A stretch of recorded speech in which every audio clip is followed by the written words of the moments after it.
Welcome to December, everybody. And I guess the good in all of what 2020 is that HBG continues their efforts with various games. And I'm not going to recap what things Doug has said and Brian, General Hand Grenade, but I'm really excited about the fact that we've got more expansions coming out with Global 36, and I'm excited for the work now on Global 14. If you've been paying attention to Brian's videos, we've recently got another play group. It's going to be testing the game. We've already started moving pieces off, various elements of the game off to artists to start getting the work to transition into something that looks a lot better than what we've been testing with. So I am spending a little bit of time doing a second solo run since the playtest with Brian. This is my second time. Since then, kind of looking at some of the things that Brian and I worked on, and then maybe even making minor tweaks. Now, this is not redesigning the game by any stretch of the imagination. If the analogy was a haircut, we would just be trimming our sideburns. I mean, we are literally just making super minor adjustments.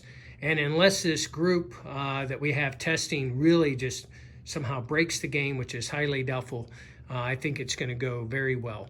So I just finished up the prequel, and one of the reasons I got motivated to show you a video is because it just will demonstrate again how things can change in the prequel and the random events cards. And although sticking with the general scheme of history, just want to see how the random events impact each other. There are 36 random event cards that play over the 7 turns of the prequel.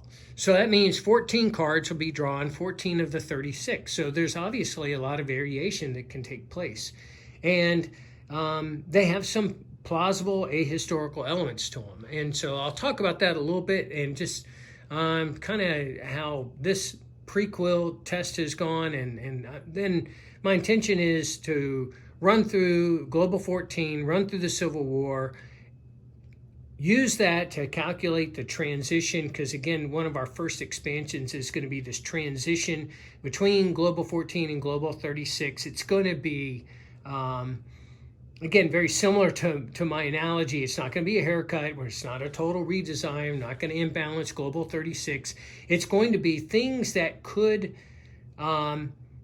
plausibly have become diplomatic solutions after the outcome of World War I, based on how well the two sides did. And so I don't expect that, in Global 14, it is highly unlikely that either side is going to have such an overwhelming victory that it's going to then allow them to completely upend the solutions that take place over the period between 1918 and 1936, and therefore imbalance the World War II starting point. But that's our premise going into this. So as we finish up the prequel, a quick survey, just kind of how this game is going, and I'll start here. This Dreadnought is an addition by the U.S. The U.S. is building sea power. Sea power is going to be tremendously important and impact a lot of the global victory objectives for many of the countries, Germany, Britain, and the U.S., and even Japan. There's been some buildup over here in the islands. This was based off of a random event for the Germans, and so they're looking a little stronger. Than this is not really part of the normal setup. And this is an unusual event. A neutral basically ousted the Americans, and the Americans haven't come back to take the Philippines yet. So this is based off a random event, essentially a rebellion in the Philippines. One that you probably have seen before that Brian and I ran into. This card was drawn again, but a fracturing by the Chinese And so the multiple neutrals or neutral nations within China now. And China can attack and take these back, but of course, anyone from outside of China attempts that, and they're going to have a united China to fight. So we'll see how that works out. Trying something different with the Germans. The Germans have moved their fleet. This is a combination of ships, destroyers, cruisers, and submarine that have come all the way from Europe.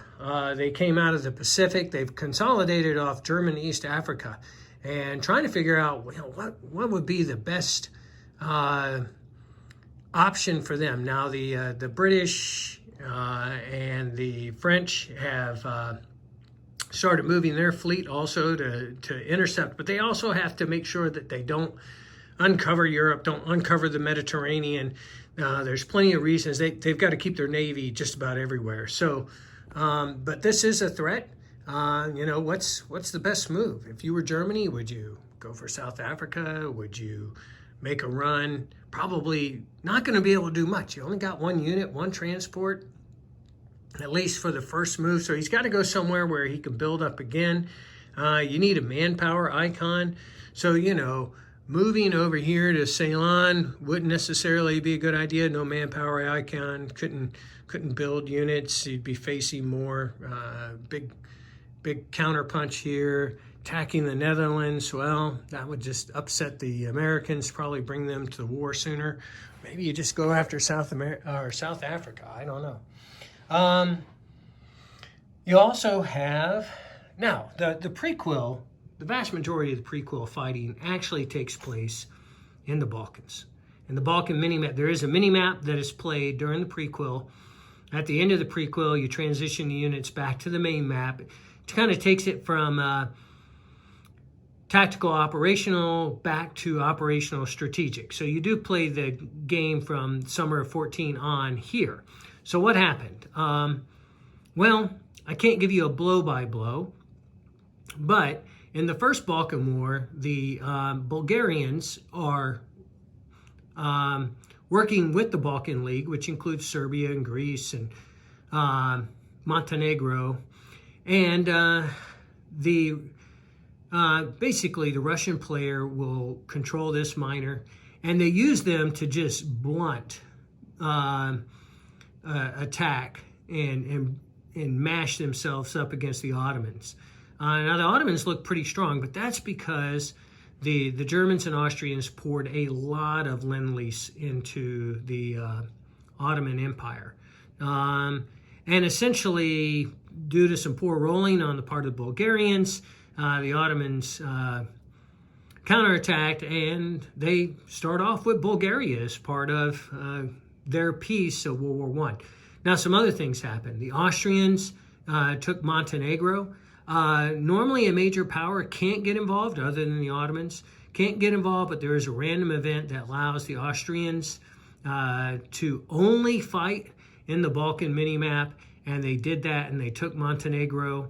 But some other things that have occurred because of random events, the Greeks are going to join the war a whole lot sooner. They're going to begin World War I as World War I begins. That's going to be very problematic, considering the size of the Serbians, who were also well sponsored by their Russian counterparts. And but then the Ottomans are also starting World War I as World War I begins, which, again, that's not historical. Normally, you have to wait one turn before the Ottomans come into the game, but that's how the random events roll. Other random events included extending the first Balkan War by one round, therefore delayed the second Balkan War and pushed it all right up against the summer of 14, which is the start of World War I. So this place has had no respite. There's been no period of time where in the prequel where there was peace in the Balkans. This was a constant hotbed of activity. The Italians also fought the Ottomans at the very beginning in an Italo-Turkish war, and they did quite well, taking the island of Rhodes, as well as taking Cyrenaica. So the Italians are well positioned. Now, the question is, will the Italians, which side will the Italians join as part of World War I? Well, as most of you have followed previous tests, play tests, and videos, there's a number of factors that go into that, which I'll talk about again as I continue this test. In Mexico, you see the revolution was put down very, very quickly.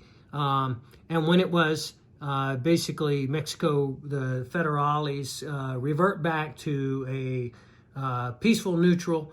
So there they sit, and no expectation that they'll go to war against the U.S. immediately, but it's always a possibility, again, through random events. But there, that was actually resolved very quickly off the Mexican mini-map. Now, why is this U.S. here in Cuba? The Germans aligned Cuba, and because they did that, those of you who are familiar with Global 36 know that the Americans could therefore attack without going to war with Germany because of the Monroe Doctrine. And then finally, as we look over here in Europe, one of my favorite random events is the Schlieffen Plan. It was not drawn. So the Germans are going to, the Germans and the Austrians have a special rule that allows them on the first turn to move as many as 5 units to any one location in order to weight the main effort. Now, there's 2 random event cards that came together that caused me to make the decision to move these 4 artillery and this infantryman over to weight the effort as we pound our way into Alsace-Lorraine. And the reason I did that is because of another random event that was drawn, which is known as the Willy-Niki telegrams. Now, the Kaiser Wilhelm, or Willy, and his cousin, Tsar Nicholas, exchanged a series of telegrams where essentially Germany was trying to convince the Tsar that they were not interested in war, they didn't want to go to war, and they, were going to make every effort to keep Austria from going to war with Serbia. And you could read about those in more detail. Those series of telegrams went back and forth during the summer of 1914 before the war began in August. Now, when this card is drawn, essentially there's 2 possibilities from that card. And the second one was there's a roll-off between Germany and Russia, and whoever wins the roll-off gets to make the decision. In this case, it was Germany. The first choice, which Germany chose, was to slow down Russian mobilization, because it was the Russian mobilization, which happened so quickly, which had a real negative impact on Germany and their ability to weight the effort on the Western Front. And of course, Germany would be crazy not to pick that one, because the opposite, which is more historical, is the Russian mobilization went along just quickly. In fact, they attacked and they would get a positive modifier for the attack. Now, had that occurred, the weighting of the effort in the Western Front would have been less suitable, and I probably would have moved the 5 units to the Eastern Front. But if you'll notice the absence of infantry from Poland, that's due to the slowdown of the mobilization, which took place due to that random event. Well, anyways, that's a short overview of how this prequel has gone. There was a number of other random events, some pretty cool ones, some rebellions, some successful, some not so much. Additional units. There was some building of fortifications. One of the things the Russians did is they built this fortification in Western Poland, which is still going to give a considerable defense when this is attacked, if it's attacked. So Anyways, more to follow. Hopefully this week. I've got a number of items coming in, including from Brian as well as Doug, and I look forward to adding those to the game just to give it just to help it stand out a little bit more. That's it for this round, and look forward to talking to you again later.